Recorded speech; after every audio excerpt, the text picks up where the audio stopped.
అత్యంత ప్రమాదకరమైన గడ్డి మందును రాష్ట్ర ప్రభుత్వం బ్యాన్ చేయాలని Medicover hospital Kakinada centre head Anjaneya Swami కోరారు. కాకినాడ మెడికవర్ హాస్పిటల్లో మీడియా సమావేశం నిర్వహించారు. ఈ సందర్భంగా Medicover hospital centre head Anjaneya Swami, emergency వైద్య నిపుణులు డాక్టర్ జయప్రకాష్, క్రిటికల్ కేర్ వైద్యులు doctor Raj Kumar, general physician doctor Vamsi మాట్లాడుతూ ఇటీవల క్షణికావేశంలో గడ్డి మందు సేవించి ప్రాణాపాయ స్థితిలో ఆసుపత్రిలో చేరిన 2 వ్యక్తులను మెడికవర్ ఎమర్జెన్సీ మెడికల్ టీం ప్రాణాపాయ స్థితి నుండి కాపాడిందని చెప్పారు.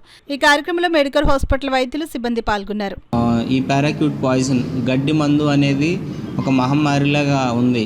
ఈ కాకినాడ జిల్లా చుట్టుపక్కల పరిసర ప్రాంతాల్లో చాలా తక్కువ రేటుకి ఫ్రీగా ఈ మందు దొరకడం వల్ల చాలామంది ప్రజలు ఈ భావోద్వేగాల అంటే ఎక్కువ ఎమోషన్స్ అయ్యి, లేకపోతే వాళ్ళే కోపంలో చేసుకున్న చిన్న పొరపాటు వల్ల ప్రాణాలు కోల్పోతున్నారు. సో ఈ గడ్డి మందు బారిన పడిన ఈ పేషెంట్స్ కూడా 100లో 1-2 వాళ్ళు బతకడానికి అవకాశం తప్ప చాలామంది చనిపోతున్నారు. ఇలాంటి సిచ్యువేషన్స్లో ఇలాంటి పేషెంట్స్ వచ్చినప్పుడు ఎలాంటి కేర్ తీసుకుంటే బయటికి తీసుకురావడానికి అవకాశాలు ఉంటాయి, అసలు ఈ గడ్డి మందు తీసుకుంటే పరిస్థితి ఏంటి?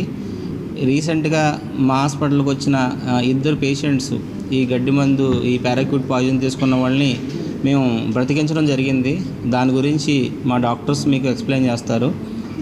సో ఈ గడ్డి మందు తీసుకుంటే ప్రమాదాలు ఏంటి, అది తీసుకున్న తర్వాత ఎంత తొందరగా వస్తే మంచిది, తర్వాత తీసుకోవాల్సిన జాగ్రత్తలన్నీ మా డాక్టర్స్ మీకు ఎక్స్ప్లెయిన్ చేస్తారండి. సో బేసికల్లీ ఏంటి అంటే ఈ గడ్డి మందు తాగిన వాళ్ళని మనం ఎంత త్వరగా అంటే వీలైనంత త్వరగా అంటే వితిన్ 4 గంటల లోపు మనం డయాలసిస్ అనేది మొదలు పెట్టాలండి. డయాలసిస్ అనేది మొదలు పెట్టగలిగితే కొంతవరకు మనం కంట్రోల్ చేయడానికి ఛాన్సెస్ ఉంటుంది. కానీ అయినా కూడా మనం ఇంత చేసినా కూడా మనకి ప్రతి క్షణం ఇది నేను మీకు ముందరే చెప్పాను, స్లో పాయిజనింగ్ అంటారు. నెమ్మదిగా అది ఒక్కొక్క అవయవాన్ని డ్యామేజ్ చేసుకుంటూ వెళ్ళిపోయింది. అందులో భాగంగా కిడ్నీ, లంగు ముఖ్యమైనవండి. సో వాటిని కాపాడుకోవడానికి మనం ప్రతి క్షణం ఒకవేళ డిశ్చార్జ్ చేసినా కూడా 2-3 నెలల వరకు కంటిన్యూస్గా మనం ఫాలోఅప్ చేసుకుంటూ ఉండి ఏ రకమైన ఇబ్బంది లేదు అన్నప్పుడే మనం వాళ్ళు సేవ్ అయ్యారు అని మనం చెప్పడం జరుగుతుందండి. సో ఇది అనేది ఒక వ్యక్తి, ఒక మనిషితోటి అయిపోయేది కాదండి. ఇదంతా టీం వర్క్ అండి. సో మేము ఎంత ప్రయత్నించినా మాకు హాస్పిటల్ నుంచి సపోర్ట్ కానీ, ఐదర్ మెడికవర్ హాస్పిటల్ నుంచి సపోర్ట్ కానీ, అట్లానే నా డాక్టర్స్ అందరూ, అది కింద ఎమర్జెన్సీ డాక్టర్ దగ్గర నుంచి పైన ఐసీయూ క్రిటికల్ కేర్ డాక్టర్ దాకా ప్రతి ఒక్కళ్ళు, అది ప్రకాష్ గారు అవనివ్వండి, నేను అవనివ్వండి, సో అరవింద్ గారు అవనివ్వండి, రాజ్ కుమార్ గారు అవనివ్వండి, తర్వాత నెఫ్రాలజిస్ట్ డాక్టర్ గారు అమరేంద్ర గారు అవనివ్వండి, వీళ్ళందరూ కలిసి it is a team work అండి. ఇది ఒక్కరితోటి అయిపోయే పని కాదండి, అందరం కలిసి చేయాల్సిన పని. సో వీలైనంత నేను ఇప్పుడు మీకు చెప్పాలనుకున్నది ఏంటంటే, ఒకవేళ ఏమైనా జరిగినా వీలైనంత తొందరగా ఇన్ని ఫెసిలిటీసు, ఇన్ని సౌలభ్యాలు ఇంతమంది మేము త్వరితగతితో చేయగలిగే సెంటర్కి ఇమీడియట్గా పంపిస్తే చాలామందిని మనం చేయడానికి, ఏమైనా కాపాడడానికి ప్రయత్నించవచ్చు అన్నది నా ఇదండి. ఈరోజు మనం 2 పారాక్యూట్ పాయిజనింగ్స్, వాటి అవుట్కమ్స్ గురించి మాట్లాడడానికి మనం మీడియా మిత్రులను పిలవడం జరిగింది. పారాక్యూట్ అనేది చాలా ప్రమాదకరమైనటువంటి గడ్డి మందు. అది తీసుకున్న తర్వాత సర్వైవల్ అనేది చాలా కష్టం అనమాట.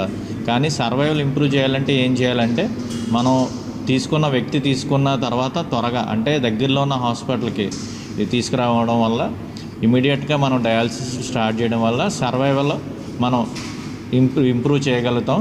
అదే మనం ఈ 2 కేసుల్లో కూడా మనం 2 పేషెంట్లని త్వరగా వాళ్ళు తీసుకురావడం, తర్వాత మన ఫిజిషియన్ వంశీ గారు, తర్వాత మన నెఫ్రాలజీ టీంతో కలిసి ఇమీడియట్గా డయాలసిస్ స్టార్ట్ చేయడం జరిగింది. డయాలసిస్ స్టార్ట్ చేయడం వల్ల అవుట్కమ్ బాగుంటుంది. ఇప్పుడు ఫ్యూచర్లో వాళ్ళకి కొంచెం ఇష్యూస్ ఉండొచ్చు, కాకపోతే ఈ 3 మంత్స్ వాళ్ళకి చాలా క్రిటికల్. ఈ 3 మంత్స్లో వాళ్ళ బాడీ రెస్పాన్స్ని బట్టి మనం ఫర్దర్ ట్రీట్మెంట్ మనం డిసైడ్ చేయాల్సి వస్తుంది. సో గడ్డి మందు ఎప్పుడు కూడా ప్రమాదకరం. సో దాన్ని ఎంతవరకు దూరంగా మనం ఉంచగలిగితే అంత మంచిది. ఒకవేళ ఎవరైనా యాక్సిడెంటల్గా కన్జ్యూమ్ చేసినా, దాన్ని ఇంటెన్షనల్గా తీసుకున్నా కానీ దగ్గరలో ఉన్న హాస్పిటల్కి త్వరిగతిన అంటే ఎంత త్వరగా వాళ్ళు తీసుకురాగలిగితే మనం వాళ్ళని సర్వైవల్ ఇంప్రూవ్ చేయగలుగుతాం.